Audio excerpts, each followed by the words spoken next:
শুধু একদিনের আরবের মধ্যে যে খাদ্যের অপচয় হয়, ওই খাদ্যগুলো, উচ্ছিষ্ট খাদ্যগুলো যদি ওখানে পাঠানো যেত, আমাদের ভাই বোনরা, শিশুরা আজকে না খেয়ে পড়তো না। আজকে আমরা আল্লাহর সামনে এসেছি মাফ নেওয়ার জন্য। আমরা প্রতারক, আমরা প্রতারণা করছি, আমরা নিজেদের সাথেই প্রতারণা করছি।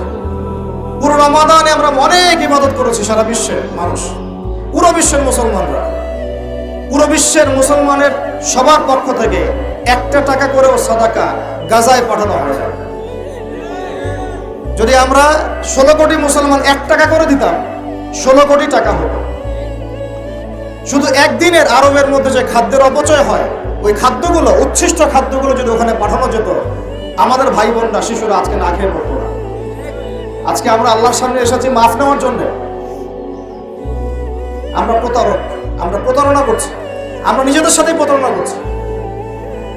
আমার ওস্তাদ এই রমাদানের শেষ দশকে ইতিকাফের সময় একটা কথা বলছিলেন, আমাদের মুসলমানদের ইমানি এবং ইলমি হালত এতই নিচে নেমে গেছে এখন যে কাদিয়ানীদের বদনা দিয়ে ওযু করে এসে সুন্নত তরিকায় নামাজ পড়তে আসে। যারা নবী সাল্লাল্লাহু আলাইহি ওয়াসাল্লামের পরে নবুয়ত দাবি করছে, ওদের বদনা দিয়ে ওযু করে এসে সুন্নত তরিকায় নামাজ পড়তে আসে। এই হলো ইমানের হালত, এই হলো ইলমের হালত। পুরো বিশ্ব জুড়ে আমরা কেউই ওই ভাইদের পাশে দাঁড়াই নাই, ইল্লা মাশাআল্লাহ, গুটি কয়েক ভাই বাদ দিয়ে, ইল্লা মাশাআল্লাহ। কেউ দাঁড়ানোর চেষ্টাও করি নাই, কেউ তো হয়তো নামাজের দোয়াও করি নাই, কেউ কোনো শব্দ উচ্চারণ করি নাই। প্রথম কয়েকদিন আমরা অনলাইন লেখালেখি করেছিলাম, শেষ, খালাস। অথচ আজকের ঈদের খুশির দিন ওই মজলুম ভাইদের জন্য, আজকে ঈদের খুশির দিন তাদের জন্যই। কারণ ওই অবস্থাতেও তারা 30টা রোজা রেখেছে, সাহারি না পেয়েও ঘাস দিয়ে সাহারি করেছে, ইফতার না পেয়েও পানি দিয়ে ইফতার করেছে। আজকের ঈদের খুশির দিন তাদের জন্য, আমার জন্য না, আমাদের জন্য না। রমাদানে যারা কোরআনের হক আদায় করতে পেরেছিল তাদের জন্য ঈদের খুশি। নিচে থেকে প্রশ্ন করে আসেন, আমরা কি রমাদানে কোরআনের হক আদায় করতে পেরেছি? কতজন ব্যক্তি খতম দিয়েছি? কতজন ব্যক্তি কোরআনটা একটু স্টাডি করার চেষ্টা করেছি, কোরআনের দাওয়াত দিয়েছি, মানুষকে একটু শিখিয়েছি, দার্স দিয়েছি, কোরআন কেন্দ্রিক সময় কাটিয়েছি, বা একটা প্রত্যয় ব্যক্ত করেছি যে আমি সারা জীবন কোরআন মেনে চলবো ইনশাআল্লাহ। কোরআন খতম করার পরে ইমাম সাহেব একটা দোয়া পড়েছেন, আমরা এতই হতভাগা জানেন ওই দোয়াটার অর্থও জানি না।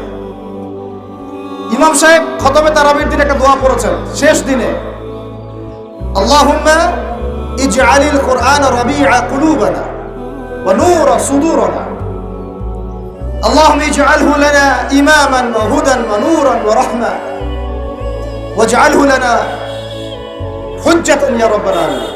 দোয়াটা পড়ে নিও। একা একা এক বচনে যদি পড়া হয়, দোয়াটা এভাবে আসে, আল্লাহুম্মা ইরহামনি বিল কুরআনিল আযীম।